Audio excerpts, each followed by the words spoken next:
Welcome to the regular freeholder meeting held on Wednesday, June 13th, 2018 at 6 o'clock p.m. Do you have a roll call, please? Freeholder Graham, absent. Freeholder Lazaro. Here. Freeholder Patillo. They will be absent. Freeholder Rose. Present.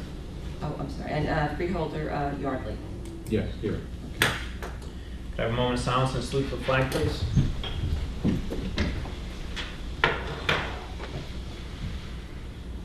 I pledge allegiance to the flag of the United States of America and to the republic for which it stands, one nation under God, indivisible, with liberty and justice for all. Pursuant to the Open Public Meetings Act, Chapter 231, PL 1975, adequate notice is defined by Section 3D of Chapter 231, PL 1975 has been made by regular mail. Such notice being submitted on June 8, 2018 from the Administrative Center of the County of Sussex, located at 1 Spring Street, Newton, New Jersey, to the following: New Jersey Herald, New Jersey Sunday Herald, Star Ledger, WSUS Radio, WNNJ Radio. It is also posted on the bulletin board maintained in the Administrative Center for the public and for public announcements, and has been submitted to the Sussex County Clerk in compliance with said act. I have a motion to approve the agenda. So moved. Motion by Lazaro. Second. Second by Yardley. Discussion. Mr. Yardley, if you'd like to add that. Oh, we're going to add a resolution So a motion to add a resolution. to the, okay, we're going to call this, what letter? 14G. 14G. 14G. Okay, 14G.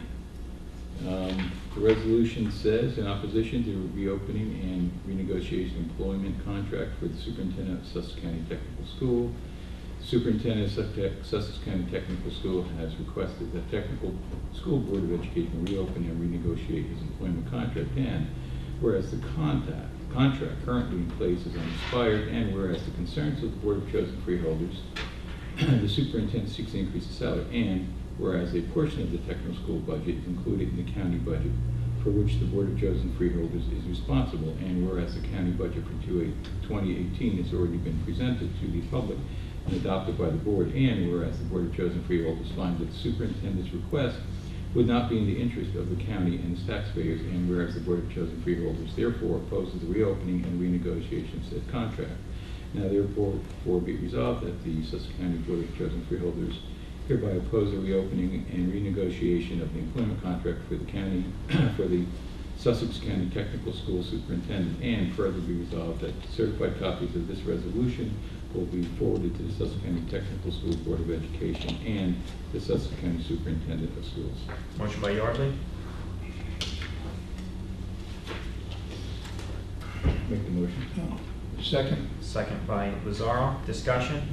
Is this this motion to put this on the agenda, or are we going to discuss it at this time? This is just to put it on the agenda, and then at a later time, if there's a motion and second to consider it, it would be discussed at that point. My concern is that, does anybody know what the employment contract looks like? We can, if you'd like to discuss it, we would, at a later time, it would be a motion, second, and discussion on this particular item. My only concern about this is it's premature, because I don't think we know the details. And that's... He makes a good point. Huh? Well, if the Freeholder Board would not like to consider it, we could vote no. All right. Okay. Can I have a roll call? What you're voting on right now is amending the contract to add 14G. Roll call, please. Freeholder Graham is absent. Freeholder Lazaro. Yes. Freeholder Patillo is absent. Freeholder Director Rose. Yes. And Freeholder Yardley. Yes. Motion carries. Any further discussion on the agenda as amended? All those in favor?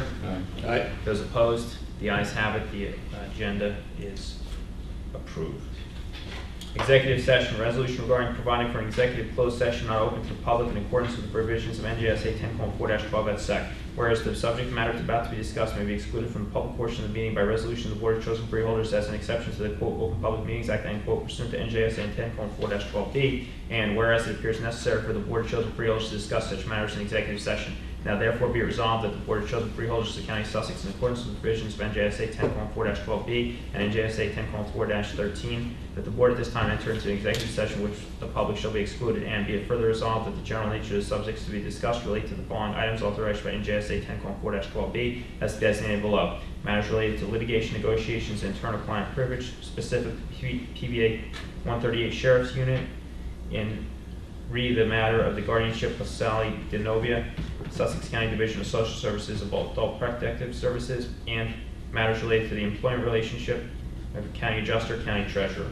Be it further resolved that deliberations conducted in closed session may be disclosed to the public upon the determination of Sussex County Board of Chosen Freeholders is provided by law that the public interest will no longer be served by such confidentiality, and be it further resolved that upon completion of the business for which the Board has entered into the executive session, the Board shall reconvene and resume its meeting open to the public. Can I have a motion? I'll make the motion. Motion by Yardley, Second. second by Lazaro. Discussion. Roll call, please. Freeholder Graham is absent. Freeholder Lazaro. Yes? Freeholder Patillo is absent. Freeholder Director Rhodes. Yes. And Freeholder Yardley. Yes. Motion carries. Stay here.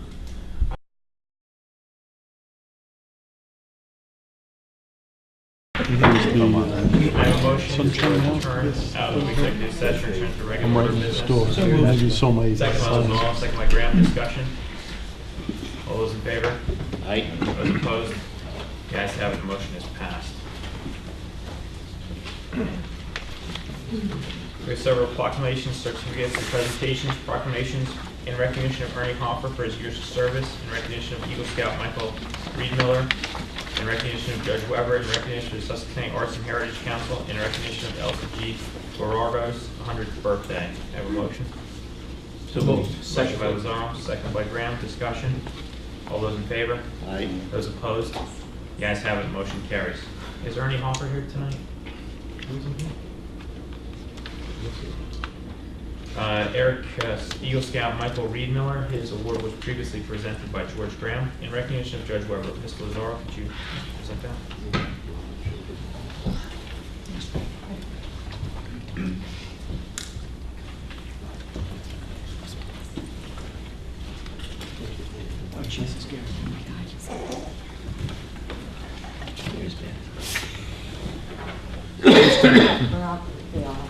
We all are?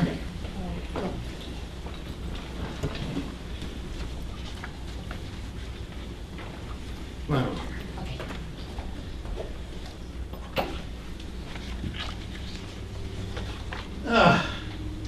This is going to be a little easier than it was last time. This is bittersweet. I've known Judge Weber since I came up here, and I think that was when he started on the bench. And we grew to be good friends. I was the director of a drug treatment program. For some reason, he got all the druggies.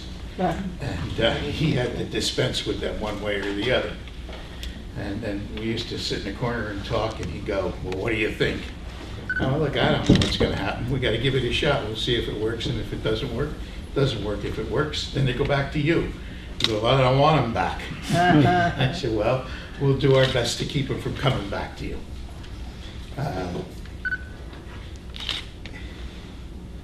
When I came here, he was an old man. He was 20 years older than me, and that was old. Now he's 20 years older than me, and I don't think he's so old. But what I appreciated most about Judge Weber, and I have to call him Fred because he was a Rotarian, and at Rotary you don't get to call anybody by their title or by their name. You call them by their first name and their first name only, or you pay a fine. And it was really exciting when Fred Weber came to Rotary because nobody knew his name besides Judge Weber. And every time they said Judge Weber, I was a sergeant-at-arms, and it was ka-ching, another $1. And he was a good sport about it. He was a gentleman. He was a scholar. But most of all, he was my friend. And he was a good friend. He lived in the town of Frieden, and I was mayor in Frieden. And I never hesitated to go and talk to him and seek his advice. And his counsel was always wise, not good, wise. And that's what I liked most about him. He had an uncanny ability to understand what the world was all about and what was going on. He was a man of all seasons. There's just not enough that I can say about him, but most of all, over the years that I knew him, he was my friend, and my very, very good friend. And I will miss him, as will many people in Sussex County miss him, because he was a true gentleman and a scholar. And I'm proud to have known him and been his acquaintance for all the years that I have. And he enriched my life, as I'm sure he enriched many other people's lives. And I'm proud to be here this day to offer this proclamation for him. And if I may, I'll read the proclamation to you. Whereas Judge Frederick Gordon Weber, known most commonly as Judge of Freedom, passed away peacefully at home with his loving family by his side Thursday evening, May 24th, 2108, at the age of 94. Whereas a graduate of Newton High School, an Army veteran of World War II who left college in 1943 to enlist in the military, following his service entered into the School of Law, Rutgers, the State University, in September 1946, but remained an avid lifetime fan of Army football. That's because Rutgers didn't have much of football back then. We started it, but we had a tough time getting in the game. Whereas after being admitted to the bar in 1949, Counselor Weber formed a partnership for the general practice of law with Albert G. Silverman, which succeeded to the practice of Van Blarcom, Silverman, and Weber. He was appointed to the bench in 1972, I was right, and was the only judge in what was then a two-judge courthouse. Judge Weber handled criminal, civil, family, and surrogate matters, all at the same time. And whereas after the state court system was reorganized in the late 70s, Judge Weber continued to serve as a Superior Court judge through 1989. Following his retirement, he was recalled to the bench for several more years until stepping down in 2003 when he reached the state judiciary mandatory retirement age of 80. And whereas Judge Weber received numerous professional milestones, including appointment as a Deputy State Attorney General and later served as President of the Sussex County Bar Association, it was as a judge that he hit his stride and made his mark. And whereas with all his professional accolades, Judge Weber was first a loyal and dedicated family man through and through. He cherished his wife of 57 years. She was a saint, she still is. His 4 beautiful daughters, their spouses, and adored his 5 grandchildren. And whereas he was a mentor to his law clerks and had tremendous impact on all attorneys who practice in front of him, he really set the bar by his patience, temperament, manner, and extraordinary humanity. Now therefore be it resolved that the Sussex County Board of Chosen Freeholders here recognize and honor Judge Weber's commitment and dedication to serving the entire Sussex County community. By order of the Board of Chosen Freeholders, Jonathan Rose, Freeholder Director, Sylvia Patillo, Deputy Director, George Graham, Freeholder, Herbert Yardley, Freeholder, and Carl Lazaro, Freeholder.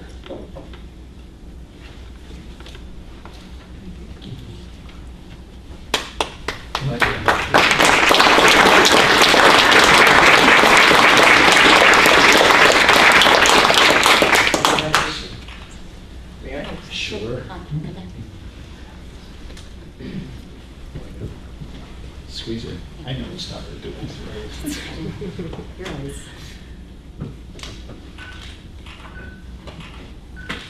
Thank you.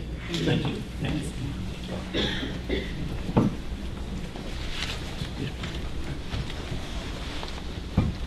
Robert Graham, please present the Sussex County Arts and Heritage Council recognition. Is this up here? Someone here from Arts and Heritage? Amanda Predmore and Leslie Hodgson. Yes.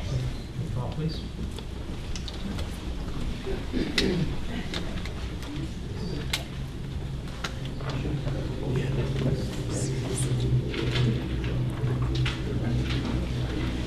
I'm so honored to do this. You stand up for that which we don't have too much money and support for. No. Just put it on the table right straight from the start. Right. Okay, but it doesn't stop you. No. And I've seen things over the years where you put stuff, you put stuff like Wooden Village not too long ago. Yes, we did. Beautiful, beautiful Yes. work. So explain to us why you're here tonight. Well, because you're actually honoring us, and Right.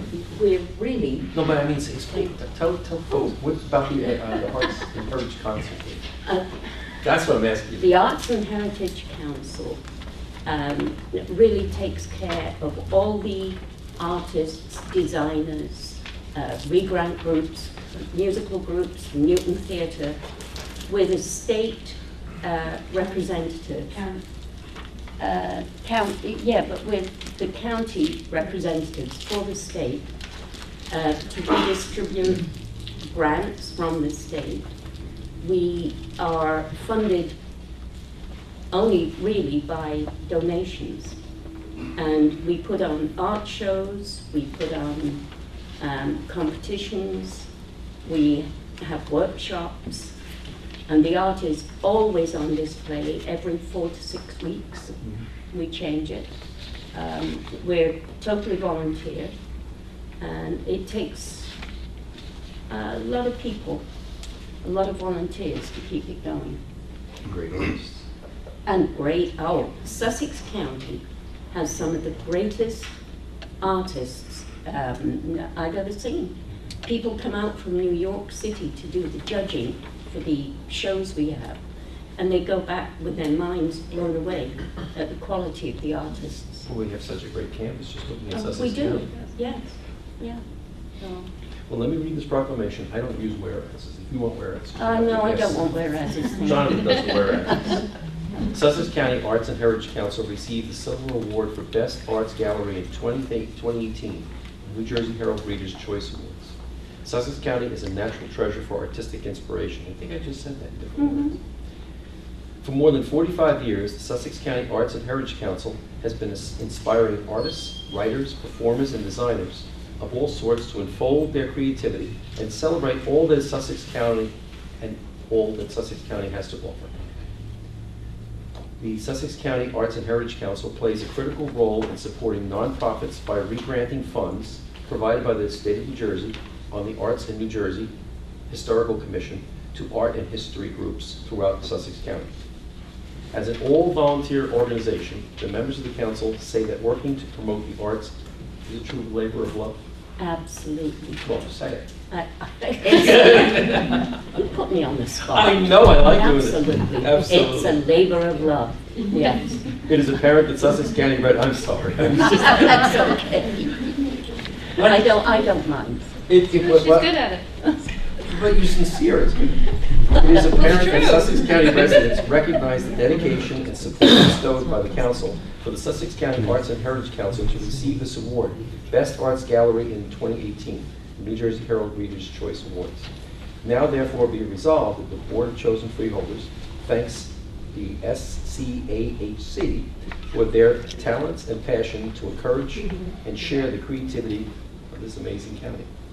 By order of the Board of Chosen Freeholders, Jonathan Rose, Director, Sylvia Patil, Deputy Director, Carl Mazzaro, Herb Dorothy, and Joe Freeholders. Thank you very much for everything you do. And thank you for not getting frustrated when there's not enough coming back for you. We just ask for more. Want to get a cup autograph?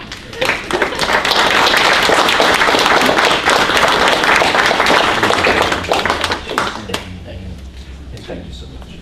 Thank you. Thank you. Thank you.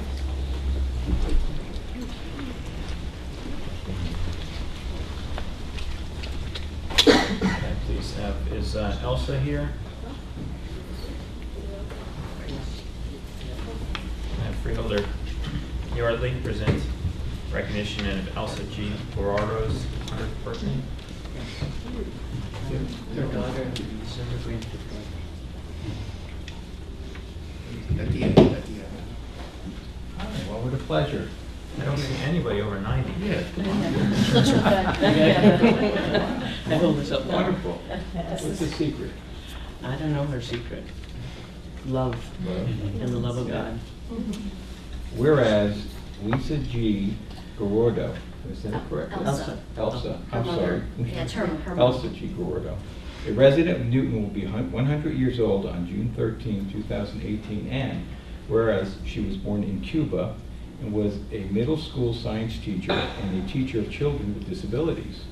And she married, and whereas she married Luis Gorordo in the late 1940s, and they had one daughter, Elsa. She is. And whereas Fidel Castro came to power in the late 40s, and she saw young students wearing uniforms and carrying guns. And whereas Lisa sent her daughter Elsa at age 7 to the United States to reside with a family of the students she had taught so that she would have a better quality of life. And whereas Elsa came to live in America shortly after her daughter and knew no English. And whereas Elsa was very determined and learned English and taught Spanish to students in this country. And whereas Elsa became a citizen of the United States in the 70s. And whereas Elsa was a woman of strong convictions and faith who believed in God, opened many doors for her throughout her life. And whereas Elsa's greatest joy is caring for her grandchildren after having a difficult life. And whereas Elsa has 3 great-grandchildren, we're at home, okay. And Elsa's moved to Newton in 2014, and whereas Elsa is admired by her daughter, Elsa Shuck of Sparta, and her family for her love of God, people, and life. Now, therefore, it be resolved that the Sussex County Board of Chosen Freeholders hereby recognizes and honors Elsa Ordanos Dorado, 100 years of life. By the order of chosen freeholders, Jonathan Rose, Director, Sylvia Patillo, Deputy Freeholder, George Graham, Herb Yardley, Carl Lazaro, and our clerk, Teresa Lyons. Thank you very much. Congratulations. That's a wonderful thing, 100 years old. Yeah. Wow. Thank you so much. You're welcome.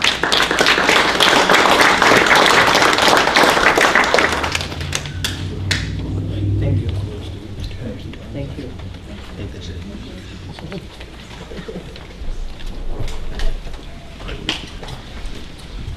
Right. Public hearings, final adoption of ordinances.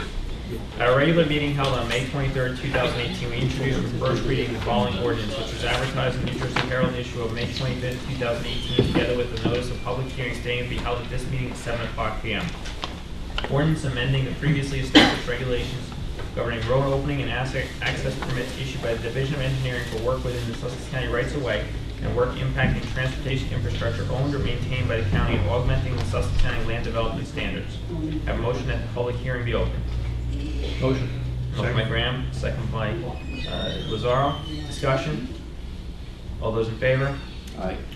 All those opposed? The ayes have it. Is anyone here present to be heard regarding this ordinance? Seeing no one, do I have a motion that the public hearing be closed? Motion. Motion by Graham, Second. second by Lazaro. Discussion? All those in favor? Aye. Those opposed? The ayes have it. The public hearing is closed. Now, a motion that this ordinance be finally adopted. So moved. Motion by Lazaro, Second. second by Graham. Discussion. Roll call, please. Freeholder Graham. Yes. Freeholder Lazaro. Yes. Freeholder Director Rose. Yes. And Freeholder Yardley. Yes. Can I have a motion to authorize the clerk to advertise this ordinance as finally adopted and also post same on the bulletin board in the lobby of the County Administrative Center? So moved. Motion by Lazaro, Second. second by Graham. Discussion. All those in favor? Aye. Those opposed? The ayes have it. The motion is passed. Public session from the floor. Please note, everyone is asked to keep their comments to 5 minutes or less and only address issues regarding agenda items, followed by a 3-minute response time from the Freeholder Board. Please state your name, print your name and municipality on the sign-in sheet. I do see that there may be 1 or 2 individuals here who want to talk about Sussex, the tech superintendent contract. There was a resolution added to the agenda regarding that, so if you're here to speak about that, you will be able to speak at the first open public hearing. Can I have a motion to open the public session from the floor? Motion by Yardley. Second. Second by Graham. Discussion. All those in favor? Aye. All those opposed? The ayes have it. The floor is open to the public.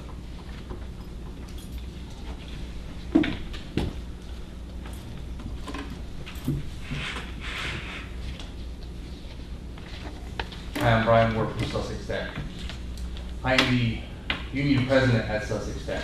I as you're aware, our superintendent was reopening his contract. That contract has been amended tonight at the board meeting. I don't know if you're aware of that. A lot of the changes that were taking place were not necessarily accurately printed in the paper, but some of those changes were that Superintendent Mabla has given back his goals and or incentives to the school. With that being said, our association voted not in opposition, but in favor of that contract, with him giving back nearly $26,000 of those goals and incentives. We felt that as an association, we don't always necessarily agree with Mr. Mabla, but we have a lot of things that are in place or in motion. The teachers have a contract, the administration has a contract, he has a contract, and we felt that in the best interest of the school and the kids, that we needed to focus on the task at hand, which was focusing on teaching our kids there at Tech and making the school a better school.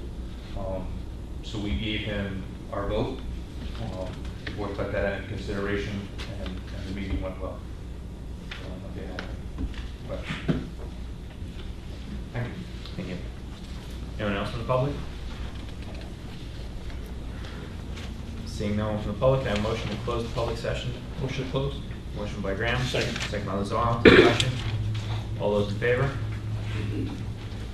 All those opposed? The ayes have it. The floor is closed to the public. Freeholder comments. Freeholder Yardley? Just that I was at the VOTEC school for the award ceremony. It ran about 2 hours. The accomplishments of the students of VOTEC, I was really impressed. The awards, the scholarships given by all the various organizations of the county, very impressive, I have to say. Students worked very hard. As I sat there and listened, and of the teachers that were giving the plaques and the awards, many of the students, 15 I think, had scholarships at VOTEC, to the community college. There are students that have full scholarships to colleges and universities, going into engineering and technicals, and it was just very impressive, and I want to say that good job going on. The other issue thing I'd like to say is that I attended a breakfast meeting with the Chamber of Commerce, and they have new members. They have had some new people, new businesses are coming into the county. And the Lafayette Village now has, I've got a plug for them, but I think people have been waiting for things to happen there. They now have some stores that are actually opening and moving forward. So I'm hoping that's a good sign for the county.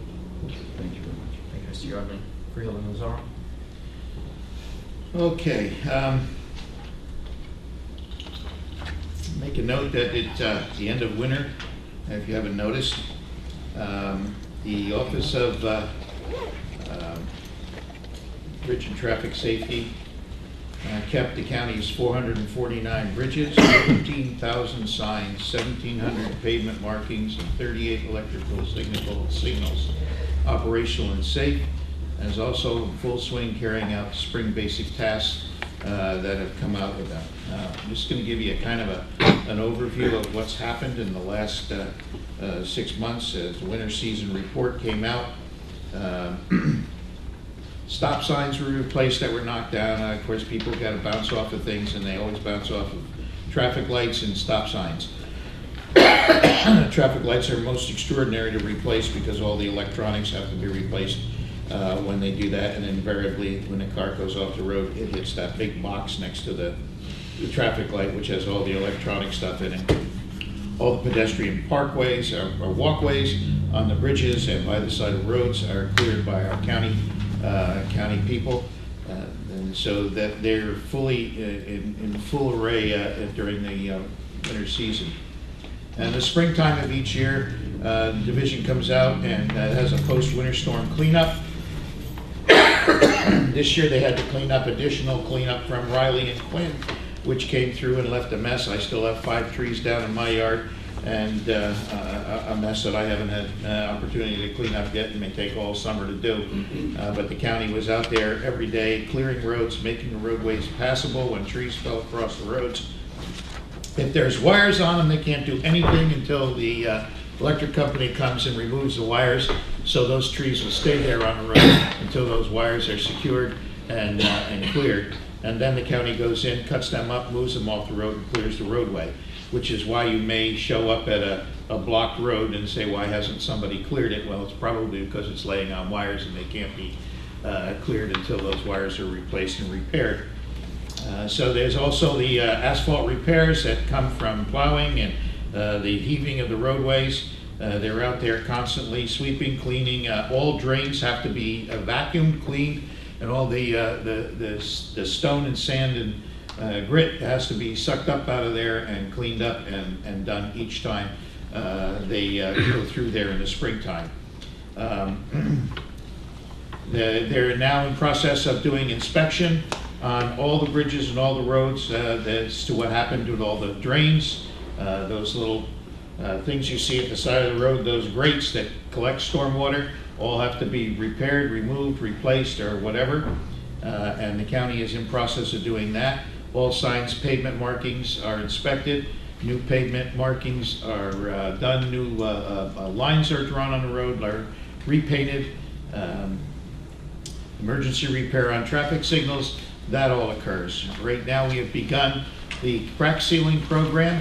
That project has started up, and I have 1, 2, 3, 4, 5, 6, 7, 8, 9, 10, 11, 12, 13, 14, 15, 16, 17, 18, 19, 20 areas from 517 to 667 that are in process of having crack sealing done. So when you drive down a road and come around a corner and you see a cone in the middle of the road, be careful, because that means they're ahead of you and they're doing crack sealing there, and goodness gracious, we don't want anybody to get hurt on that. So be aware when you see those warning signs along the county roadways that the road crews are out there and in process. All that is going on at the same time. Bridges are in the process of being repaired and replaced.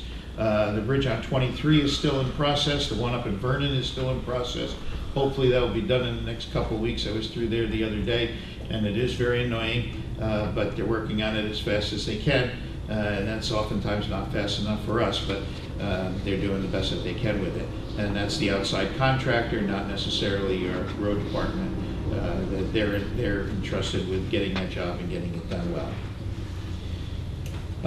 Moving along to New Jersey Association of Counties.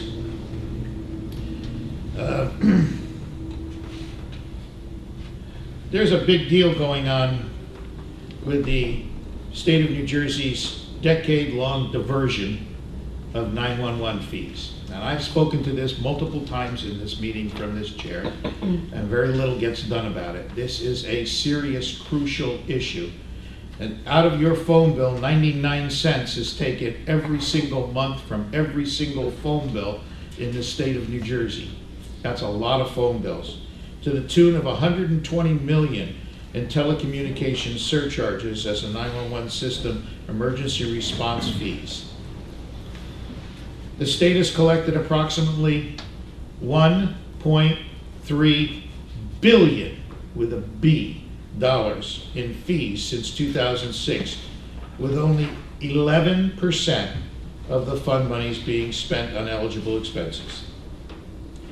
They have failed to provide any funding for local 911 centers, for counties and municipalities, and the general operating expenses. They have instead diverted all of those monies to the general operating expenses of the Department of Law and Public Safety, which means we buy police cars, we buy state police cars, we buy all other kinds of things, but we do not fund our 911 centers. Now, this isn't my opinion. These are the facts that are coming out of the New Jersey Association of Counties, and these are the facts that have been distributed.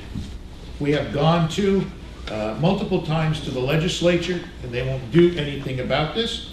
The local property taxpayer dollars to improve and operate and maintain 911 systems, $300 million over the last 5 years in capital improvements, of which included facility upgrades, purchase and lease of hardware, software, telephone systems, computer-aided dispatch. 911 Next Gen has been spent, and it has come out of local funds and fees, not out of that telephone surcharge, which is where it is supposed to come from. Now there's a process in place to try, and this is New Jersey's way of getting around this stuff, constitutionally dedicating any new 911 fees. We cannot go back and get the old ones. They only the new 911 fees or surcharges imposed by the legislature and collected by the state and county municipal 911 centers to put them in a lockbox and have them be used only for 911, which means you're going to get taxed again. And that money is not going to get used. They'll still use the other money for other things. This is a serious problem because the 911 centers constantly need to upgrade equipment, materials. The purpose of this whole program was to centralize 911 usage, to get the 911 facilities out of everybody's backyard and centralize them on a countywide basis and have them all eventually be hooked into a centralized state place where communications would be efficient, effective, and instant. Obviously, the state of New Jersey has not completed that task and has not succeeded at doing it, and it's become quite a mess. Meanwhile, every citizen in the state of New Jersey is being taxed every time they pick up the telephone, and you're not getting, that money's not going where you anticipated it was going to go. 9 cents on every single call.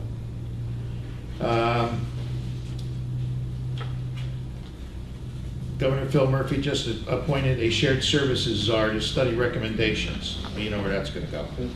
County court facilities, another expense that is being passed on to the local counties. That becomes our cost and our effect as we move on. The Code Blue system, which was implemented throughout the state, also becomes a county cost that we have to secure.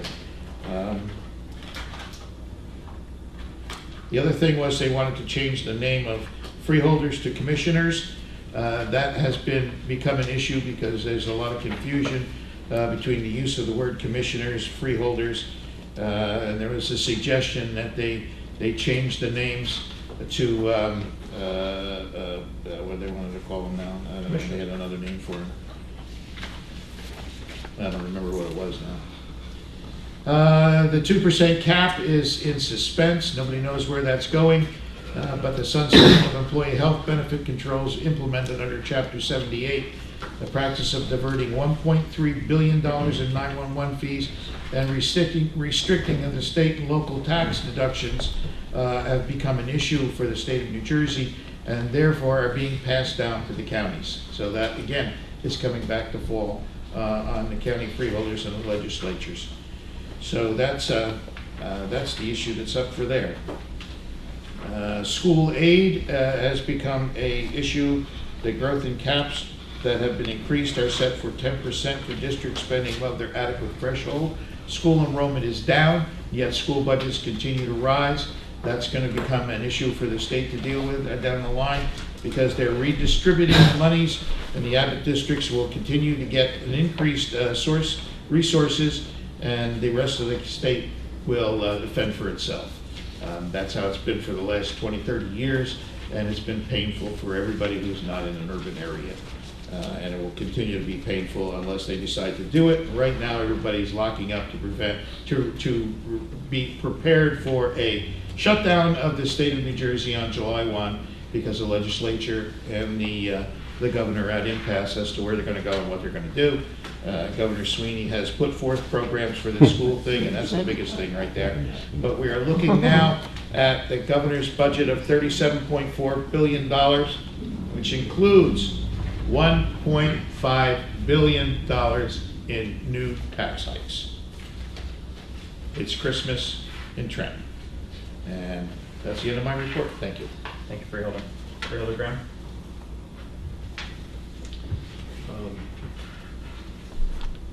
One of the best things of being a freeholder has been being able to work with the Departments of Health and Human Services. And we talk about how much everything costs in taxes, but this is departments that look after our health, our safety, and for those that are sometimes the most vulnerable of our population. And our human services side is just remarkable of all the things that they're involved in and how they work with not only nonprofits but volunteer groups throughout the county to get our word out and get people who are most vulnerable in a position where they can be protected. I'll start with the Champions for Charity. Local high school students and faculty have worked together as a community for the past 9 years to collect food through the Champions of Charity program, which is independent. It's not part of our county. But we do operate the social services food pantry. The food pantry at the Division of Social Services provides food for hundreds of families and individuals throughout the county who would go hungry without this assistance. Programs such as Champions for Charity, along with an invaluable team of dedicated volunteers, make it possible to feed and improve the quality of life for countless residents. Champions for Charity also helps educate, raises awareness, and touches the hearts and minds of youths and adults alike. A grand total of 19,538 pounds of food was collected through this effort in the 2017-2018 school year. High Point Regional High School students led the friendly competition this year by collecting 8,490 pounds of food. If anyone is in need of food for themselves or their family, they can stop by the Division of Social Services, which is in the back of Cochran House, at 83 Spring Street. Division can be contacted by calling 973-383-3600. I have spent a lot of time down there, and sometimes just sitting there, just watching the people who come in and what their issues may be and who is in need. And when the social workers or the people who are handling the paperwork down in social services see somebody in need, they don't even ask.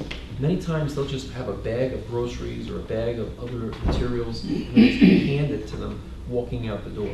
And that's something that is not built into their contracts or in the way that they're supposed to do their job. They just do their job the best they can.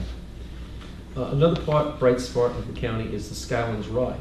Anybody who has a situation in Sussex County that they need transportation knows that it's difficult. But we do have a transportation system. It's not as good as it should be. It's not as good as it can be. But it always is moving towards getting better. Hopefully in the next year or so, we might be able to see some more funding coming out of the state. The Skylands Ride has an interesting little competition that last year one of our drivers, Doug Mall, had placed very well in. He has become the state representative. And what it is basically it's an obstacle course of vehicles designed to represent everyday driving patterns. Doug has come in 12th out of 92 nationwide. He has represented the state of New Jersey the past several years. That's important because it creates a competition with our own drivers for safety. Safety is a key component. One other thing I'm going to say about Skylands Ride, I've spent some time with the drivers, with the operators, and one of the things that I think is most telling is when somebody goes to a stop over and over and over again and they see that somebody wasn't there, they look into why that person wasn't there. Sometimes it's a check on somebody who may be living alone or such.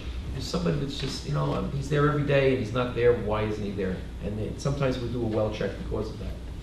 Nominees for Seniors of the Year. Carl, you can do it this year. You cracked the 60 this year, didn't you? Yes. Yeah, okay. Anyway, anybody who has a nomination for the Senior of the Year, I don't see too many seniors in the room, but, well, Neil can go.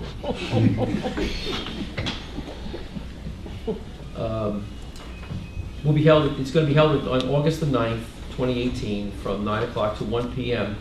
You can put a nomination form are available on our website under Senior Services, but also you can call 973-579-0555, extension 1221. I know nobody took that number down, but we're being taped so you can play it back. Seniors of the Year are an amazing group of people. They are the people that, it doesn't matter how old they are, they're still involved in more things than anybody a third their age is. Remarkable. Now I'm going to eat up some time here because it's my spot here. NJC mammogram clinics. I just spent the better part of the last 10 days sitting at my mother's bedside. And a lot of things have happened to her in her lifetime that haven't been good. But when I think of how many seniors who are at risk, and not only just seniors, but people who are maybe not wealthy and they're in the poverty level and they're at risk. And sometimes some of the bad decisions that are made are thinking that help isn't available. help is available through the county. That's what the county is here for. We hear about the other things about roads and public safety and the jail and all the 911 centers. Yeah, they're all part of the county, but this is an integral part of our county. NJC has a mammogram clinic at our Wheatsworth facility on Friday from 9:30 to 2:30 p.m. I announce these clinics every single meeting. They are on our website. There is no reason for anybody to go without screening. These screenings are not just for mammograms, they're also for other health screenings, heavily on women's health. We have a screening, a full women's health screening on Monday, June the 18th from 9:30 a.m. to 11 a.m. And they take in everything that is necessary for a women's. There's Child Health Conference, Well Child Clinics, Tuesday, June 19th from 12:30 to 4, also in the same place. Adolescent and Health Check, same place, 2 p.m. to 4 p.m. on June the 27th.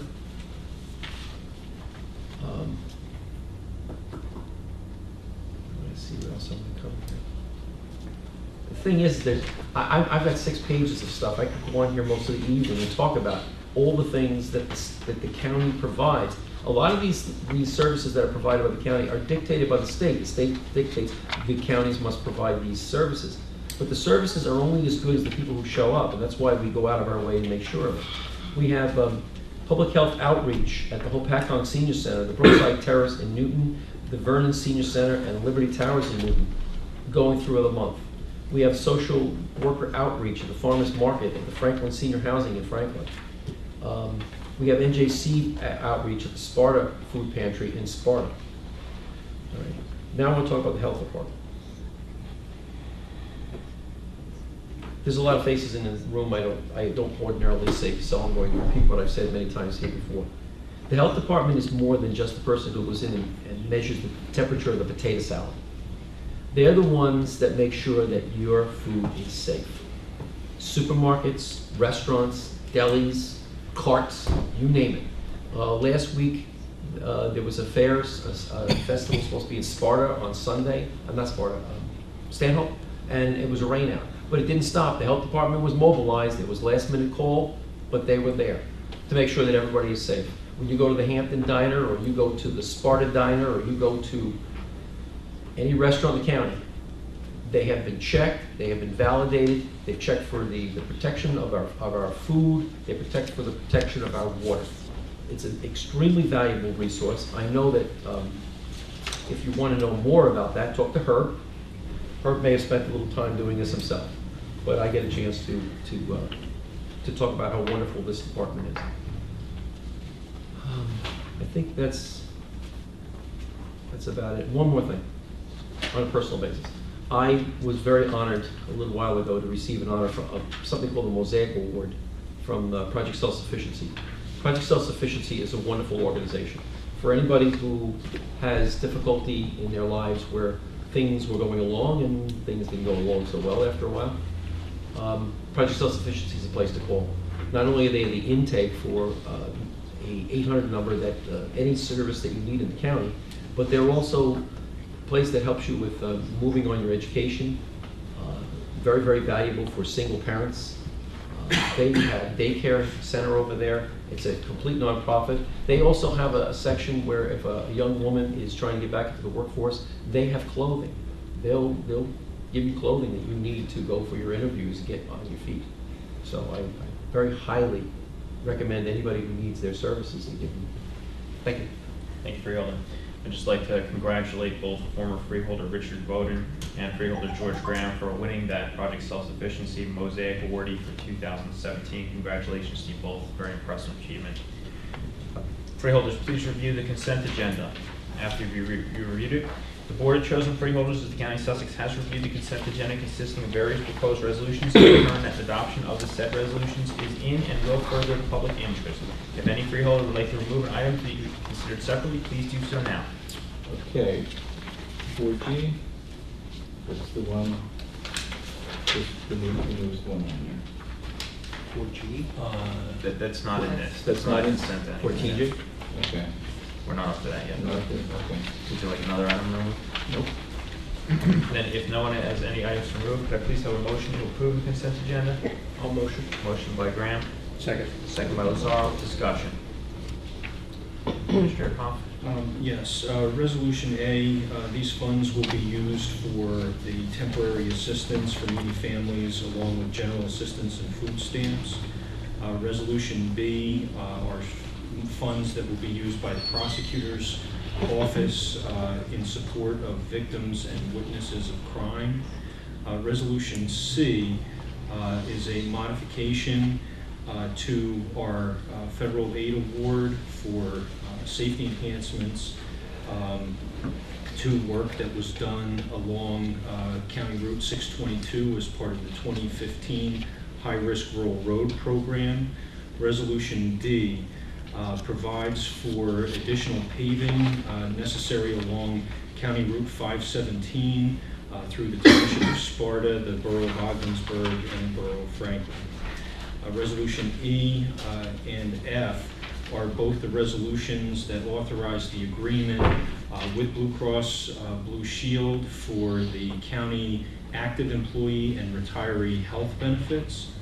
Resolution G provides for the rejection of a bid for a project at the Sussex County Sheriff's Office. This is as a result of the county having received only one bid, and that bid substantially exceeding the appropriated funds for this project. Work is being done by the Facilities Division relative to modifications to the scope of work, and we will be going back out to bid on that project. Resolution H is for a capital equipment purchase authorized in our current capital improvement program. Resolution I provides for the purchase of radio communications equipment in support of the Sheriff's communications networks. Resolution J also is a capital acquisition consistent with the county's adopted 2018 capital improvement program. Resolution K allows for the board to apply and accept the fiscal year 2018 Emergency Management Agency Assistance Subgrant, which is used for offsetting salaries and operational costs at the Emergency Operations Center. L is authorizing the purchasing agent to issue certain purchase orders with accumulated value less than the bid threshold as stipulated in the resolution. And then the last is to authorize the county to enter into or renew the agreement with Stillwater for the enforcement of fire code regulations. Any further discussion? Roll call, please. Freeholder Graham? Yes. Freeholder Lazaro? Yes. Freeholder Director Rose? Yes. Freeholder Yardley? Yes. Can I have a motion to approve the minutes of the regular meeting held on May 23rd, 2018? So moved. Motion by Lazaro. Second. Second by Graham. Discussion. All those in favor? Aye. Those opposed? The ayes have it. The motion is carried. I have a, I was not able to hear. Can I have a roll call instead? Freeholder Graham? Yes. Freeholder Lazaro? Yes. Freeholder Director Rose? Yes. Freeholder Yardley? Abstain. Can I have a motion? Motion passes. Can I have a motion to approve the minutes of the executive session held on May 23rd, 2018? I'll make a motion. Motion by Lazaro. Second. Second by Graham. Discussion. I just one discussion. There's one, I don't know how to go about it, but there's one thing that was said there, I don't know, it was something in the frame. I don't know, because it's executive, I don't really want to put out. Can I just I ask? recommend that we either vote this down, or why don't we vote it down and then we Vote it down, and then I just have something I'd like to just check out whether or not it should be amended. It's just the way it was presented, it was the way it was written. It could be read two different ways, that's all. That's all. Any further discussion? Roll call, please. Freeholder Graham? No. Freeholder Lazaro? No. Freeholder Director Rose? No. Freeholder Yardley? Abstain. Absent. Abstain. Appointments and/or resignations. Resolution regarding the appointment of Alfred Yetter to the position of County Treasurer for the County of Sussex for a term of 3 years pursuant to NJSA 48:9-27. Have a motion to approve? So moved. Motion by Lazaro, second by Graham. Discussion. I was one of the people who interviewed her along with Sylvia, who's not here today. She did an outstanding interview. She's a very bright woman, very wonderful, and very talented. And I'm 100% in favor of her appointment to this position. She's a marvelous young lady. Any further discussion? Roll call, please. Freeholder Graham, Yes. Freeholder Lazaro, Yes. Freeholder Director Rose. Yes. Freeholder Yardley. Yes.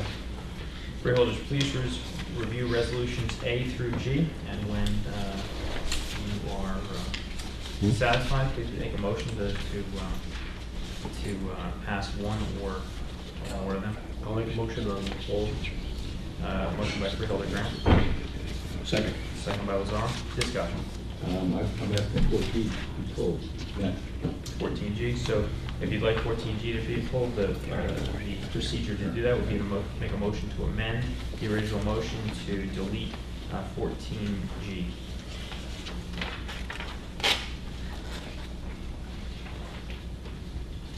Mr. Yarder. Yes. You're going to move to amend. If you want to delete 14G, the motion would be to amend and to, the motion would be to amend and to remove 14G from consideration. Who's the second? Is that your motion? That is my motion. Okay. Motion by Yardley, I'll second. second by Graham. Discussion. Discussion now on the amendment. All those in favor of the amendment? Aye. All those opposed? The ayes have it. Any further discussion on the resolutions 14A through F as amended? Mr. Pond? Yes, the resolutions A through D are self-explanatory and provide for the closing of various county roads at the request of municipal governments for a variety of different functions. Resolution E authorizes the amendment of dates and times and locations of meetings for the remaining freeholder board meetings for the balance of the year. And Resolution F allows for the establishment of the position of Assistant County Treasurer and establishes the salary range. Thank you. Any further discussion? All those in favor? Aye. Those opposed? The ayes have it, the motion carries. Awards of contract, change orders, and bids. Resolution. Freeholders, please review 15.1 through 15.4, and when satisfied, please make a motion to approve all those. Make a motion. Motion by Graham. Second. Second by Lazaro. Discussion. Mr. Jerome. Yes. The first resolution provides for the award of contract for drainage pipe and tubing that the county will use in support of the maintenance of our bridges, which require the use of a variety of size of pipes, including the different materials as well. The second resolution provides for an award for the Standard Elevator Corporation for the modernization of the elevators at the Judicial Center, and this comes out of a review of the judiciary's needs at the safety meeting that is held in cooperation with the Judicial Center. The third resolution provides for the maintenance contract for all elevators that were not awarded as part of the modernization to the Standard Elevator Corporation, and includes the various elevators throughout the county's facilities. The fourth resolution provides for the award of contract for the standby generator that is to be installed at the Sussex County Sheriff's Office. Any further comments? Roll call, please. Freeholder Graham. Yes. Freeholder Lazaro. Yes. Freeholder Director Rose. Yes. Freeholder Yardley. Yes. Freeholders, please review financial. A, resolution regarding payment of bill list A. I have a motion to approve bill list So A. moved. Motion by Lazaro. Second. Second by Graham. Discussion. Roll call, please. Freeholder Graham. Yes. Freeholder Lazaro. Yes. Freeholder Director Rose. Yes. Freeholder Yardley. Yes. Resolution regarding providing for the insertion of any special item of revenue in the 2018 budget of the County of Sussex relating to the 2018 Child Health 2018 Grant Award Number DFHS18CHD024 for a total amount of $23,563 for grant period January 1st, 2018 through June 30th, 2018. Resolution regarding cancellation of these outstanding checks. Rose, can I have a motion to approve? Motion by Lazaro, Second. second by Graham. Discussion. I do, on B, can we get some numbers as to how much that grant has either gone up or down over the last 5 years? Doesn't have to be tonight, but I'd like that information. Would you like the information before you vote on it? No, I wasn't. It's a requirement. Any further discussion? Roll call, please.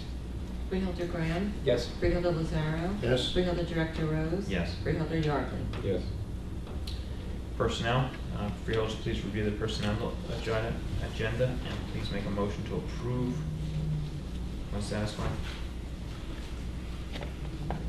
I'll make a motion to approve. Motion by Graham, Second. second by Lazaro. Discussion. The second two are authorized by the 2018 county budget, and the first is as a result of a desk audit and a determination of the Civil Service Commission. Thank you, Mr. Powell. Any further discussion? Roll call, please. Freeholder Graham. Yes. Freeholder Lazaro. Yes. Freeholder Director Rose. Yes. Freeholder Yardley. Yes. Administrative report? Yes, thank you very much. As Freeholder Lazaro had mentioned, the New Jersey Association of Counties is actually having a press conference on June 21st at 11:30 a.m. To bring to the state's attention the diversion of the 911 funds that are collected from the telephone bills that we pay. As the freeholder previously mentioned, this has been a topic of some consideration, particularly for the fact that these funds have been diverted by the state from county and local governments for the last 10 years. So stay tuned and you'll be able to see the coverage that the New Jersey Association of Counties and the New Jersey Wireless Association get from the press release scheduled for June 21st. Also, too, I am pleased to report that the county's bond rating was affirmed by Standard & Poor's last week at AA+ stable, and that our short-term rating, or the rating of our short-term notes was given a rating of SP1+, which is the highest rating that can be given to short-term obligations. As a result of that, we had a bond sale today, note sale, excuse me, and we received very favorable interest rates for the relatively small bond sale for the county college bonds. There were 2 bidders that participated in that, and the true interest cost for those bonds was 2.63%. And then for our larger note sale of the county's obligations of $30 million, we had 4 bidders with a net interest cost of 1.6452%. It's an extremely good rate compared with recent transactions that had been held for similarly sized public offerings. So I'm very pleased to report that, and would like to recognize all of our financial professionals in their assistance of getting that work done. Thank you, Administrator. County Council? Nothing to report. Any unfinished business? Any new business? Seeing none, public session from the floor. Please note, everyone is asked to keep their comments to 5 minutes or less. We will have a timer, followed by a 3-minute response time from the freeholder board. Please state your name and print your name and municipality on a sign-in sheet. It's up on the podium. I have a motion to open the public session to the... Make the motion. Motion by Yardley. Second. Second by Graham. Discussion. All those in favor? Aye. Those opposed? The ayes have it. The floor is open to the public.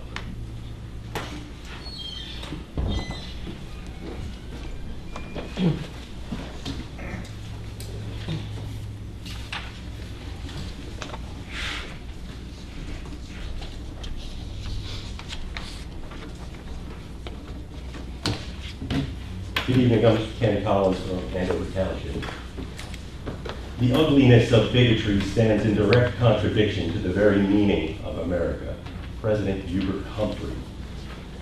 And it was the great civil rights leader Bayard Rustin who said, "Every indifference to prejudice is suicide because if I don't fight all bigotry, bigotry itself will be strengthened, and sooner or later it will return on me." Much like Newton Mayor Wayne Levante's public social media posts resulted in his censure by the town council, disparaging comments made by county freeholder Carl Lazaro on Jonathan Rose's public Facebook post about members of our community after his loss in the primary election need to be addressed in a similar fashion by the Board of Chosen Freeholders. Praising former Congressman Scott Garrett, who lost his seat primarily due to his intolerance of homosexuals, Mr. Lazaro stated, in quotes, "He is nothing like the spineless creatures of today who accept every wacko lifestyle and approve of it. Anyone can be whomever and whatever they choose to be, and I will not berate or judge them for that. However, I do not have to accept their choices, and they can go their way without my support and acceptance." End quote. These bigoted comments are reprehensible, especially when they're written in a public forum by one of our elected officials. Mr. Lazaro serves us until his term ends in January. Everyone, including the residents in our LGBTQ community, deserves his support and acceptance. Mr. Lazaro's refusal to support or accept them denies a segment of our community representation in our county government. I ask the Sussex County Board of Chosen Freeholders to censure Freeholder Lazaro for the remainder of his term in office. It is the right thing to do. Bigotry, once recognized, must be defeated. Thank you. Sir, anyone else? No, go ahead.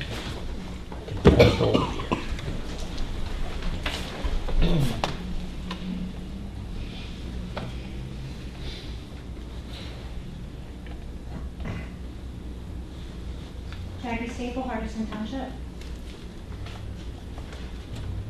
I'd like to start off by thanking the Sussex County Board of Freeholders for always being respectful. My mother was a county employee and a representative of the union for most of her time at the homestead. My father was a foreman at the road department, and he too was a union rep. In all of their years addressing this board, and mine more recently, there was always respect. As residents of the county, we all love. My mother was never made to feel as if she didn't belong because she was a woman. As an Italian American in this county, my father heard it all, but never from this board. That all changed last week. On a campaign post announcing an endorsement by former Congressman Garrett, whose tenure was never without animosity, I was explaining reasons why people didn't vote for the former congressman. Never in the back and forth with several people on both sides did the discussion turn contentious or bring up one of the issues with the former congressman regarding the LGBTQ+ community.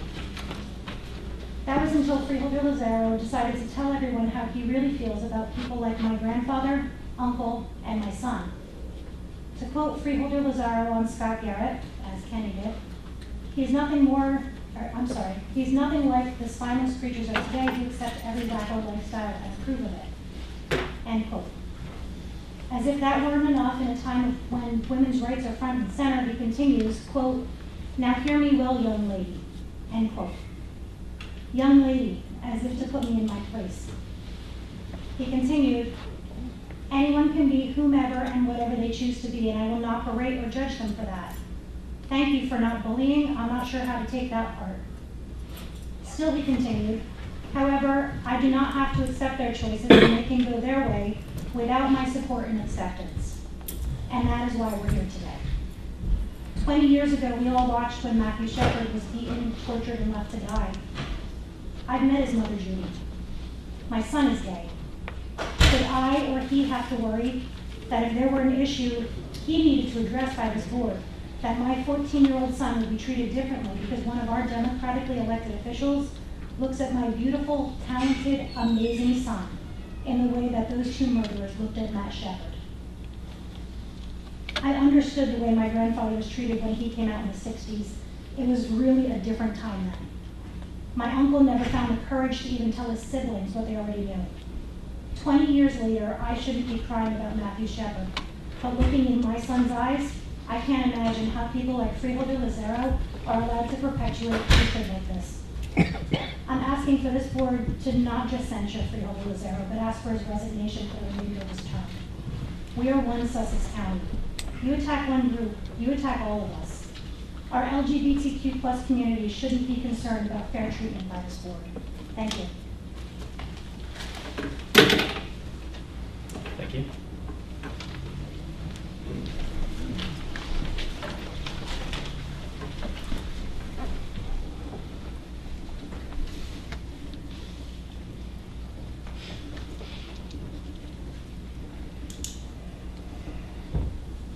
Kaylee Denzer-Weiler, Hampton Township. When I was deciding what to say tonight, I realized trying to humanize the LGBTQ population, to try to create some empathy, was not a way to convince you. And I realized I'm not here to convince you of anything. I'm here to tell you what sort of impact your statement has as elected officials chosen to represent everyone in Sussex County. According to the Human Rights Campaign Coming Out report, 68% of LGBT youth have heard negative messages about the LGBT community from elected officials. Only 16% have heard positive messages from elected officials. We can now say that LGBTQ youth in Sussex County 100% know that Sussex County officials do not support them. Each of them now know you hold a negative view on their wacko lifestyles. It should be no surprise then that we find 42% of youth don't think they can establish a lifelong partnership with someone they love in their hometown. And about 50% say they can't even be happy if they stay in their hometown. And where do we see the decreases in population in Sussex County? We see it in older generation that can't afford to pay the taxes, and we see it in the younger generation who can't afford to live in the bigotry you represent and perpetuate. I've heard firsthand from LGBT people and allies alike how they would not return here exactly because of the ignorance and hate that you spew. And as a person who has returned, I can't sit by and watch you alienate and degrade so many adults, and more importantly, so many youth that grow up here. You have lived long enough that you should know that your words can have a real impact on the people you serve. We've seen harassment in the workplace and in public in Sussex County, and you and your remarks and attitudes support that unsafe environment that we face. I hope that you think about and hear the words and how they affect the people you are supposed to represent. And I hope the rest of the board will step up and condemn your actions and your behavior and show support for all of the Sussex County residents, including the LGBTQ community. Thank you.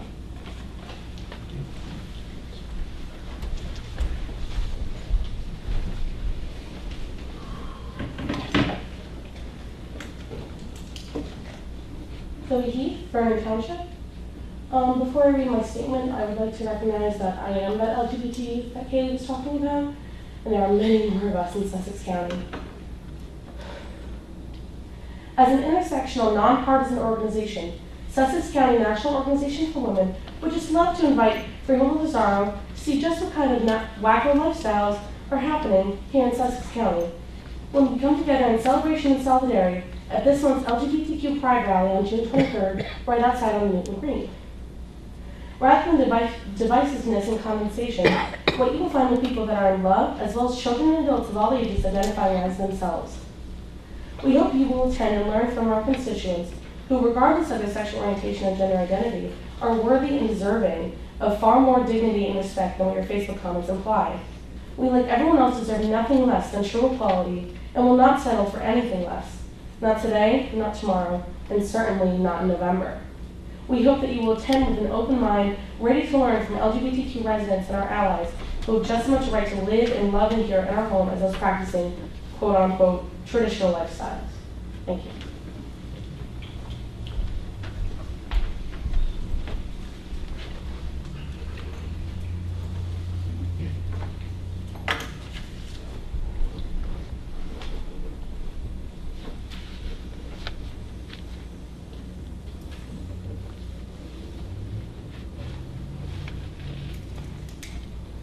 Anthony Riccardi, Stanhope. However, I'm going to be reading a statement from Katie Rotundi, who is a resident of Hampton, who unfortunately could not be here tonight. Freeholder Lazaro, my name is Katie Rotundi and I am a resident of Hampton Township that is appalled by your remarks on Facebook about the LGBTQ community. Words have power, and as an elected official, your words are more powerful and far-reaching than others. As such, you have a great responsibility to provide a welcoming and safe community for all of your constituents, regardless of your religious beliefs. Let me remind you that in the United States, we have a separation of church and state. It is your civic duty to uphold this separation and not allow your beliefs to impact how you serve as freeholder. Your remarks were bigoted and alienate an entire population you were elected to represent. You do not get to pick and choose who you represent and serve as a public servant. Stating they can go their own way without my support and acceptance means that you are abandoning your sworn oath as a representative.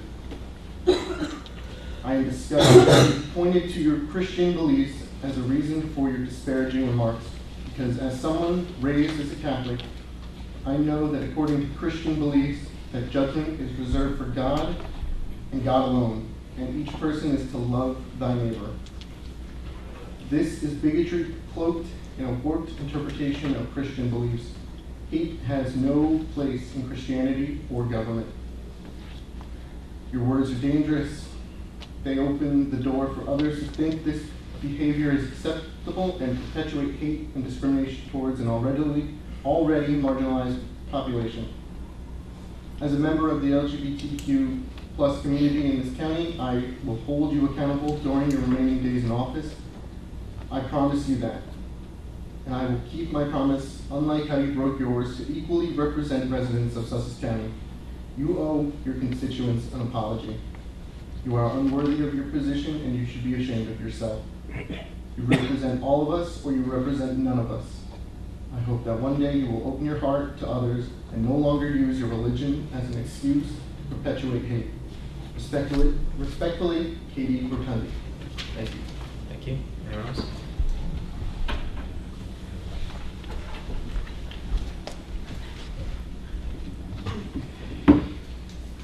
My name is Lindsay Campbell. I'm a resident of Stanhope. I grew up in Sussex County and I now own a home in Sussex County. I also have the honor of being the president of the Sussex County chapter of the National Organization for Women. One of the privileges that role has provided me with is getting to know and work with some of the most marginalized folks in our area who don't get to feel truly safe and welcome here at home. This is due in no small part to comments like yours, Freeholder Lazaro. The prejudices they reveal are a prime example of why Sussex County is known for intolerance.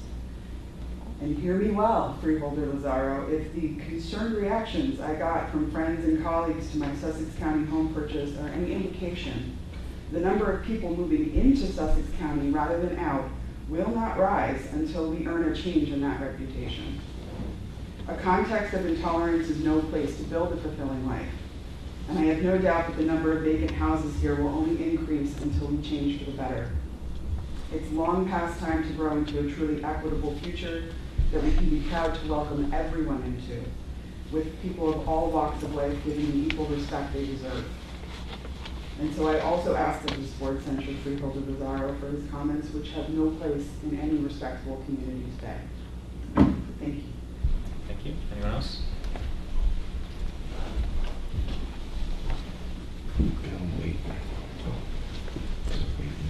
Hi, my name is Bill Waitman. I think some of you know me. I'm going to follow the tenets that some of the others said. Oh, I've got to sign my name.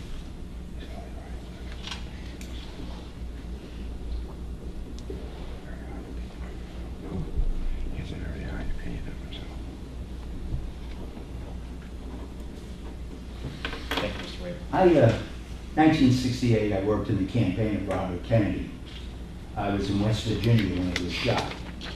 So Kennedy made a lot of quotes, and one that I like is that progress comes. But when it comes, it needs change. And change leads to two things. It leads to enemies, and it leads to movement beyond. We're in a situation here where this is deplorable. This is not the proper place for remarks. It's not the proper place for in a pulpit either. I went to school in New York City, went to college downtown and uptown. I was in the Village area when the Stonewall, I hope I'm saying it right, when the Stonewall, I thought the Stonewall was going to be the Alamo for the, a victorious Alamo for the LGBT community. I was up in the Bronx at Fordham, a Catholic university. My values via Fordham, coming through a parochial school education all the way up, is to treat people the same, no matter what their race, their gender stratifications are, class, or whatever else along those lines. You can't make remarks like this when you have a sworn oath. I just want to make one final comment when skipping everything else. It's a little historical in content. Benjamin Franklin, when he came out of the Constitutional Convention, was asked a question. I guess he was a lawyer at the time, amongst many other things. He was asked, what do you think we're going to get, a republic or a monarchy out of this? He thought a few minutes and he said, a republic if we have the ability to get there. This kind of stuff on every level of government is not the America that I know. My family, I'm both an immigrant, Irish and Italian, and I'm an immigrant on a relative that came here 250 years ago. My relatives have fought in every war, American Revolution, all the way down World War II, Vietnam, and one of them was the 4th or 5th mayor of Washington, D.C. And he invited Jefferson and Adams and Madison to D.C. for the 50th anniversary of the Declaration of Independence. We may not have those words that Franklin taught. We're falling to hate, and hate begets hate. And that's not what we need in this country. It's deplorable for any figure at any level of government to talk this way. I don't know, I'm sure you're waxing, well, what can I be doing when we get out of here? But these people live this life. And from the Stonewall and from before and after. I was a student, I was an elementary school student when Kitty Genovese was murdered in Queens. You know, well over 10,000 people were aware and didn't do anything. We're not going to stand by anymore. When I was at Fordham, I took courses at Columbia on bystander, how not to be a bystander. I worked at 18 in Prentice Hall and Englewood Cliffs, and we had a gay person who they tormented, and I did nothing. And I would put him in the sink and called him names and everything else. That's not the way this country can work. And I will do my best in every matter, to my last breath, to fight for this. Thank you. Thank you, sir. Anyone else?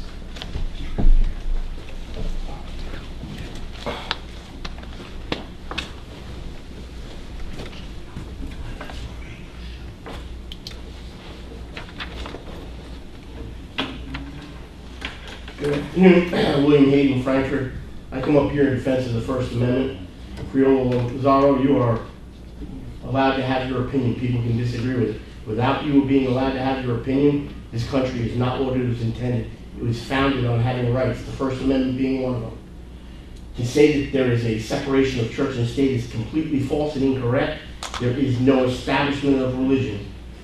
A lot of people have died defending your right to your First Amendment, and I just hope you stick to your guns. Thank you. Thank you, sir. Anyone else?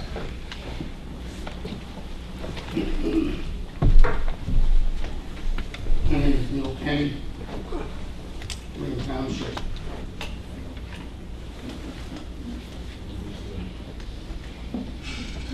Good evening. I didn't come here with a prepared statement or anything, and I'm not here to act as the judge of Mr. Lazaro or the people that have spoken. I consider myself a strict constitutionalist. I no longer adhere to the words conservative, because it's ballied around, and I say beware of wolves in sheep's clothes. Some of the people that say they're conservative are about as conservative as Karl Marx. Having said that, I was unaware of your comments, and I don't know if they were read correctly by Mr. Collins. I have no knowledge of that. I'm someone who doesn't deal with Facebook or social media because I think it's just set up for failure. Having said that, I somewhat astounded by the responses from the people, and I understand their angst. They felt that they were maligned, felt they're not accepted. I personally have never done anything to anyone based upon who they were or what they were. But I tell you this much. I know every bigoted word there is. I know most of the four-letter words. I grew up in an environment very different. People that they now call gay were considered queer when I was growing up. But it didn't make them bad people. They are who they are. Now, as far as my Christian beliefs, my being raised as a Roman Catholic, I hold certain things to be sacred. And I've had those debates or differences of opinions. If we want to talk about pro-choice, pro-life, there's different things. I put myself into the race, and I state what my thing is. But to come here and demand a resignation, censure, etc., is really no different than saying that the words that you said were offensive. You do have a right to free speech. You did not yell fire in a crowded theater. And the only thing missing here are the pitchforks and the torches. You've upset, obviously, some constituents. They're here to vent that. But I think they should not go after your freedom of speech. The whole social justice movement, I'm not going to get into commenting on it. I have my viewpoints about it. It doesn't have to be stated here. This is not the forum. But we have a right to disagree. And a couple of things were said. And with respect to the one gentleman, when the woman asked Mr. Franklin, what did we come up with? He said, a republic if you can keep it. The word republic has been removed going back to President Woodrow Wilson, and the term democracy was put in. And I think that in the civics class, people miss the difference between what a republic is and what a democracy is. And they're very different in their approach. I don't know that anybody on this board has ever done or said anything, to my knowledge, to denigrate, to demean people of different lifestyles. That is their choice. But as much as it's their choice, it is Mr. Lazzaro's choice, as every other person in here, to have a choice to live their life as they see fit. 1 minute. Thank you. You know, in 1969, January, when I returned to this country, some of the very people who were complaining about your comments had an awful lot to say about what I did while I was in Vietnam. I didn't take them to the cross. I didn't ask that their jobs be removed. That was their freedom of speech, as a matter of fact. And I was under the belief when I enlisted in the Marine Corps, went overseas, I was protecting or doing what had traditionally been done in this country. I don't have a prepared remark. I think from as little as I know you from these meetings and being around you, Mr. Lazzaro, in certain areas, I think I know you hard enough to say that I don't think that you are trying to malign or attack people, however your words. And I don't feel, honestly, that you were that far over the mark. It may upset people. I would like you to know that there's a term that many people use to this day, well, I'm going to continue, called paddy wagon. They use that all the time. It's totally acceptable as an ethnic slur against the Irish, for the paddy wagon to get the Irish drunks. So let's not pretend or demand special rights or different rights, because it's then traditional in this country, if you read the sociology, that these things have occurred. Thank you, sir. Thank you. Anyone else?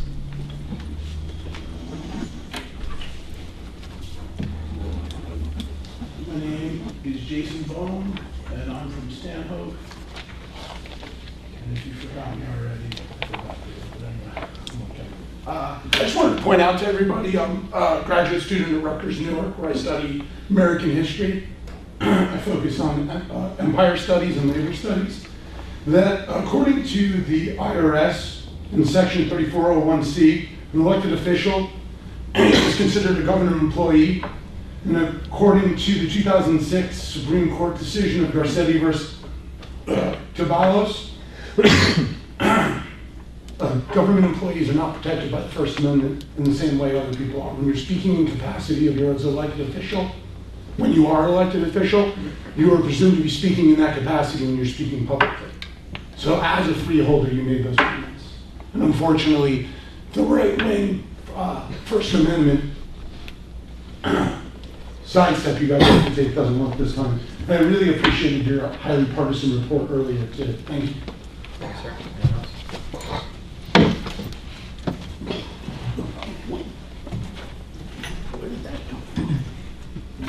How's everyone today?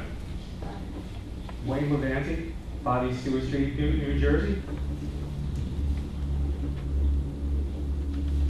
I came here today with no intent of speaking up about this, but my name was brought up, and I'm hearing some comments tonight that are just not accurate. First of all, Ms. Lozaro, as you know, I was censured by the Newton Town Council. It's a very long story. I'm not going to get into it tonight, but they were honestly wrong about what they did. They may have disagreed with my approach, but they had no right to do that. What this gentleman had just said, yes, you are employed based on tax, based on IRS purposes, but you have a right as a public official to speak your opinion as you see fit. So he's absolutely You wrong. can be censured, though, according to the Supreme Court ruling. Please. No, dude, I'm an expert. I'm getting sick of this. Please. Do you go to a mechanic and tell him, no, you're wrong? She's wrong now. Yeah. Alternative. So this is what we're witnessing right now. And at this moment, I'm speaking to the other members of the Freeholder Board. This censor word seems to be the item of choice right now going around. It's happening in, what was that town? What was it, Tim? With, happened in Montville, it's happening in Newton. Here we are tonight. When people are saying, and forgive me for being a little bit fired up about this, but I have 2 small children, wife.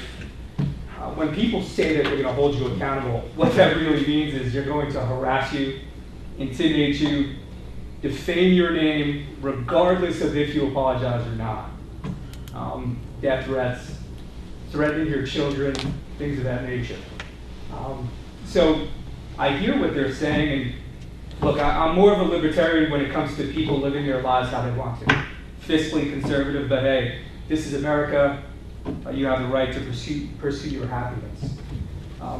But what I'm hearing tonight is just resonates with me because of what I've been through, and again, what some people are saying just isn't accurate. You have a right to post what you want on your personal Facebook page.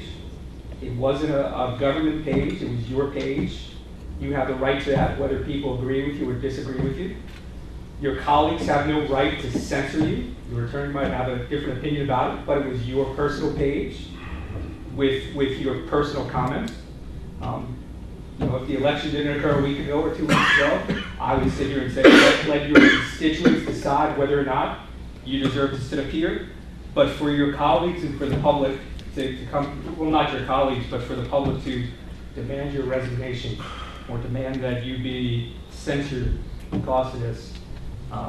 Like I said, this is just the warfare of choice right now.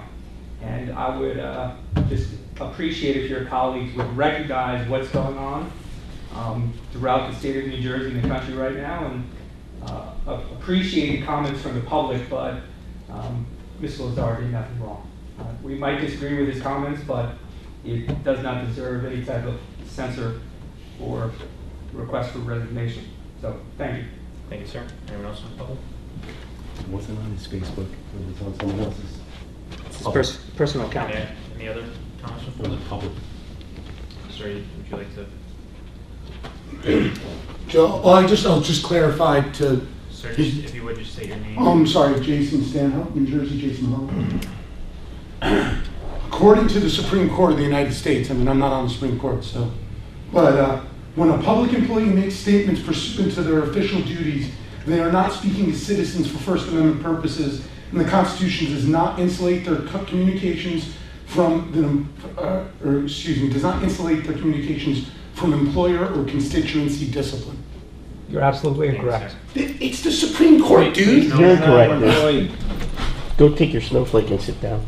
Anyone else in public? Mr. Kenny, you did go right to the 5 Well, minutes. I do, but a lot of people have, a lot of people saying that their feelings were hurt, they feel their rights were violated, et cetera, et cetera, et cetera. This gentleman gets up and he starts labeling people as right-wing. You don't know me, sir.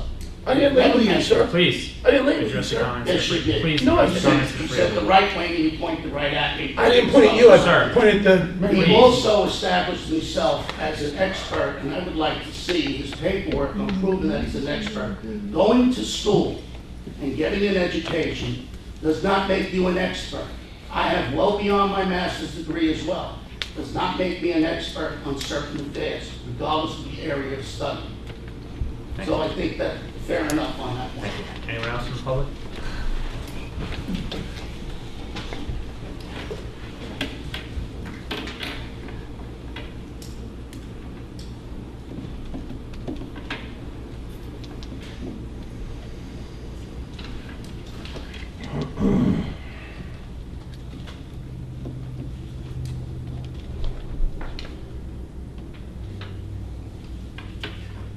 Good evening, my name is Aaron Hyman. I'm a resident of White Township in Warren County. I'm not a resident of Sussex or a voter of Sussex County, so I have not intended to speak and simply wanted to observe and also show some support and solidarity for some of the people here in this room. It means a lot to me. However, I feel that at this point in time is appropriate to try and speak from the heart for a couple moments and explain where I feel that in this room we need to keep the focus on. As I am not a resident of Sussex County, however, I do work in Sussex County and consider myself a member of this community. So it still is quite an honor and privilege to be here before the Board of Chosen Freeholders to speak about what I think should be considered the crux of this matter, not an attempt to nitpick the legalities of one's employment status or the constitutionality of whether someone has the right to say something on a social media page as a private citizen or as a representative of the government. I think the focus is what the implications are of Freeholders Lazaro's comments as they relate to our community. As I mentioned before, I work in Sussex County. When I went to my place of employment on the first day, I was met with a lot of snickers and derision and a few offhanded remarks, far worse than the term wacko, simply because I have long hair. And people wanted to make implications about my long hair that have nothing to do with my sexual orientation. So I can firsthand say, knowing how the atmosphere is here in this section of our state, there is a mindset that is not welcoming and open to people of the LGBT community. And though I'm not a member of that community, my brother is, my late cousin is, and many people who are near and dear to me are, and I appreciate what they go through every moment. As someone who has run for elected office, I have thick skin, I'm no snowflake. It doesn't matter what they say to me, it'll roll off my back. But for many people who are in that community, a community that has a higher suicide rate than the general public, higher rates of mental health issues than the general public, we must remember it could be considered akin to yelling fire in a crowded room when we are not careful with our language as it refers to people of a community that needs our support and our acceptance and our solidarity. And I believe that is something we must not forget as we deal with the issues of what religious tolerance means, what the First Amendment means, and what our right to express ourselves means. We're all in this together. We must appreciate the fact that words have meaning and have implication. Regardless of what the intent may or may not have been, the result often has far graver consequences. And so I would invite the freeholder to take note of what he said and realize that even if the term itself might be considered benign by a legal or a personal standpoint, the implications and the underpinning behind the meaning of that reference, a notion that someone of a certain community is of such an extreme persuasion that they could be considered not worthy of the same credibility as someone of a different orientation. That's something we need to consider. Is this what we want to represent? Yes, we are in a democratic republic and we value our right to expression, but it's also been said by many scholars and many people who've established this government, our democracy will only survive if it's practiced by the virtuous. So let's make an appeal to our higher virtues. Let's note that this can be a teaching moment, a learning moment for all of us to begin to appreciate the fact that words do mean things. And they do have implications, and we should choose our words wisely, and we should seek to build bridges and not tear one another apart. Thank you for your time. Thank you, Mr. Hyman. Anyone else from the public? Sure. Anyone else? Seeing no one from the public, I have a motion to close the public session. Motion to close. Motion by Graham. Second. By Yardley. Discussion? All those in Yes. favor? Oh. Discussion. All those in favor? All those opposed? The ayes have it. The floor is closed to the public. Reminders, they're on your sheet. Look them over. Have a motion to adjourn the meeting. Motion by Yardley. I have to say something before. We listen to everybody. We listen to both sides. We listen to multiple sides. I received, I was very honored today receiving something called a mosaic award. I understand a mosaic is all different things put together to make up something. I have a gay nephew. I'm an Irish person, and for the better part of my life, always somebody's made comment about whether or not I was a drunk. I don't drink. Well, I've heard people come in here and say, I can't have a First Amendment right. Particularly Mr. Collins, very emphatically. You're not allowed to talk this way. You're not allowed to think this way. I'm 63 years old. Mr. Kenny's older than I am. Mr. Waitman's older than both of us. We come from a different time. Mr. Lazaro is older. Mr. Lazaro is also became a fireman at 60 years old. How many people here get up in the middle of the night and go to a fire? Come on, Kenny, put your hand up. Guess not. How many people are EMTs in the room? Very good. Mr. Kenny, Mr. Lazaro gets up in the middle of the night. He doesn't ask whether or not those people are black or white, whether they're gay, Irish. They don't ask anything. If somebody's in need, he's there. That's Mr. Lazaro. When he talks about wacko lifestyles, I tell you, I read it. I didn't know exactly what it meant. I didn't think it meant anything having to do with gays. I think it meant much more about Mr. Levante might understand that, about the house in Newton. The boarding house? Yeah, the boarding house. Yep. Okay? I've gone by there.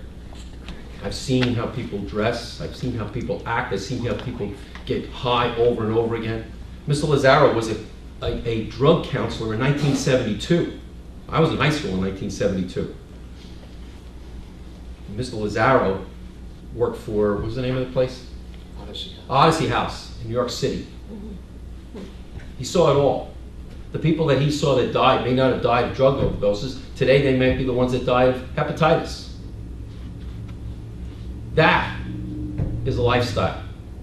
I said a little while ago about sitting with my mother for days and days. My mother made some poor choices along the way, and she's suffering for them now.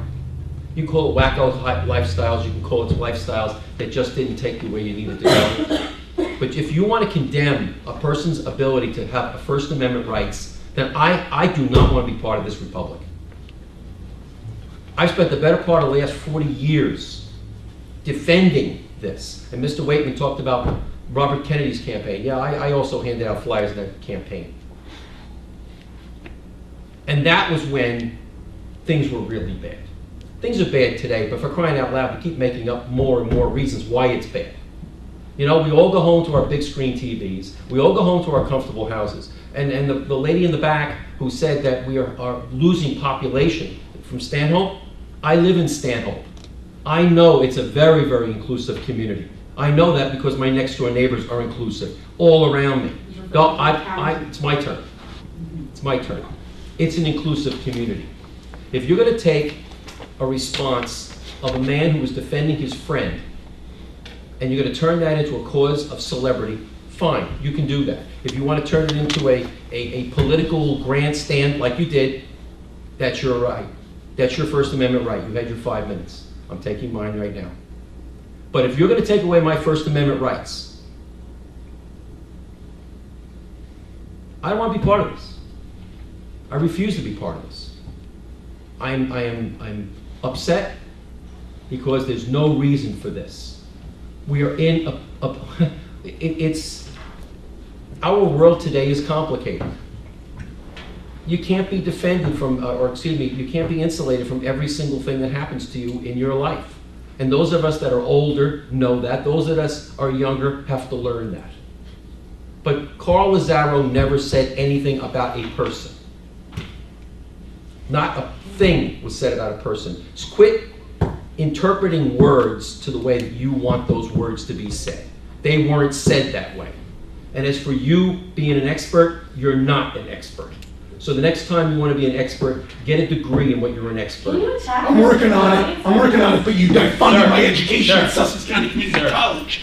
You're in direct violation of the state Constitution of New Jersey, which you swore to God you would uphold. So a bunch of hypocrites There's in your some face. binkies out there for you, dude. Right Yeah, I know. You go right to the middle finger.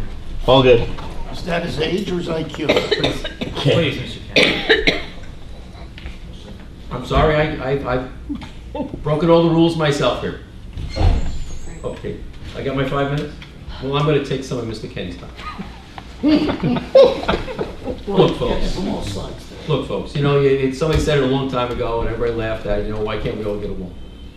We all make comments under our breaths. I mean, I've seen it. Anybody who goes to ShopRite knows everybody makes a comment under their breath. Either way that somebody looked, or somebody bumped into me, or somebody got in my line. Come on. Carl Lazaro said nothing about gays. Carl Lazaro said nothing specifically about any person. He said it about me, George. Well, I saw one thing that he said on it, and I'm not going to get into a back and forth here because now I'm dragging our board into someplace it shouldn't be. I'm defending Carl Lazaro's character. That's what I'm standing by. And I'm also defending the First Amendment. And as for those that are offended by it, you're entitled to be offended by it. But for those that can look at this and say, this is what happens. We live in a democracy. We live in a place where we have First Amendment rights. Let's move on. And I'm sorry that I got into a back and forth. Thanks, Freeholder. Any other Freeholders like to make a comment? Seeing none, can I have a motion to adjourn the meeting? Motion. Motion by Graham. Second. Second by Lazaro. Discussion. All those in favor? Those opposed? The ayes have it. The meeting is adjourned.